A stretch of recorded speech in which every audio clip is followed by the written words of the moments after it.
How's it going? Pretty good. How are you? I'm gonna That get doesn't count as close one for of our volume. questions. Unfortunately, with the mic situation here, he's got to be pretty close. So I do apologize for that. I'm a pretty cool guy. It is Friday, so he is within 48 hours of his last shower. So, as the director of education advising, you began your employment, looks like, in 2012. When you started your career here at South Rock, were you originally hired on in the education advising department, or was it one of the other three departments? Another department. And that would be, which department was it you were originally hired on for? Employment stuff. Employment specialist. So, the top three pros and cons of an employment specialist. In other words, sorry, so let's think back to when you first came on board here, relatively new with the company, things are new to you. Maybe a couple, 3 months in, we're getting a little bit more comfortable, things are becoming a bit more second nature.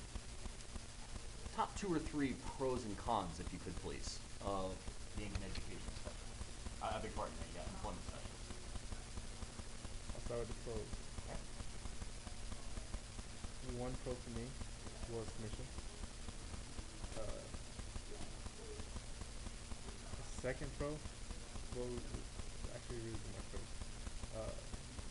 Having the opportunity to help them out. Helping people out, yep. Well, if somebody's calling you about a job and you have to find time with them. And another pro. If you have it, 2 to 3. Another pro is company.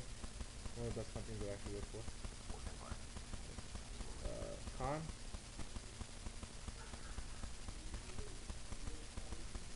Having to work. Nobody wants to work. Another con would be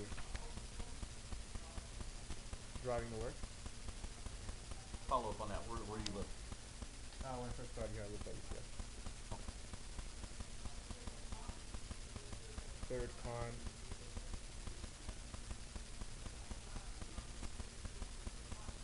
Can't really think of one. One previous, you had difficulty finding one con. So, but coming in, I live in Lakeland personally, so it's an hour drive. Yeah. It's an hour drive. I know exactly how you're feeling with the drive. So, as far as your position now, director of education advising, when an employee under you that you're managing right now doesn't make the cut for whatever reason, we've worked on him or her, we've coached the individual, just isn't making it. What is that individual not doing that the successful employee is? When you say not make the cut, what exactly do you mean? For whatever reason, well, let me backtrack a little bit. Let's go back to education, I beg your pardon, employment specialist. You mentioned that there's a commission in there. It's not really a sales position, but there's commission. Anytime you see commission, you usually think sales, and that's not really the case here based on what we've been told. So I'll kind of redirect the question. As far as an employment specialist, somebody that didn't make it as that type of employee, as opposed to somebody that, what is somebody that rises to the top and is promoted? What are they doing that maybe the individual that either doesn't get promoted or doesn't make the cut here? Whether the successful individual, what is he or she doing that the other ones aren't? The main thing I've seen so far is work ethic. That's really the only one I can point out. Other than that, everybody else really goes about the same. So whoever puts in the work ethic, it's all about work ethic. So you just try to be a sponge as much as possible, apply everything to being taught, and work as hard as stay later if you need to. Yeah. Awesome. Thank you, guys. Your average work day. Just think of maybe some idle Tuesday. Tuesday. My average work day. Your average work day Okay. currently. Okay. Wake up, make the drive in from wherever, doesn't matter. Once you show up, how do you spend the next 8, 9, 10 hours? There's no such thing as the average work day. Every day is different. Literally every day. In what way?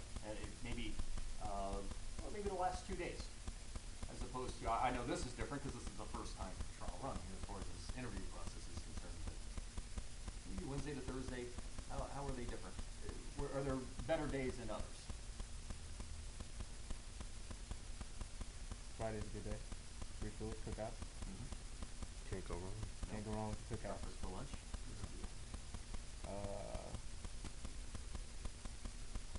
Wednesday. I don't even remember what I did Wednesday or Thursday. I do that all the time. What do you like held accountable for? What do you have to get done every day? And what are your bosses point to you as responsibilities? To get done every day. This is what I have to do.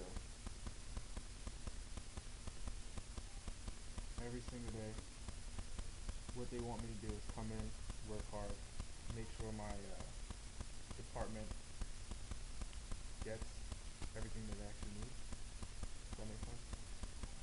Okay. Do you have like any numbers? No. It's been made, we're very aware it's not really a sales position, you're just in here to help people. And, Right. Anything else, gentlemen? I do got a question. Being in a for someone who gets past the training and everything like that, what would be the following steps into getting into management or even a supervisor position? What advice would you give to somebody who's aspiring to take and do that? Work ethic number one. Okay. Come in on time, learn as much as possible. Okay. You can learn a lot from the people around you, especially your managers. Soak everything in. That's the best advice I can give you. Awesome. Thank you, man. You're welcome. Thank you. I'm good. Anything? I'm good. All right. Thanks so much for your time. Your interview's over.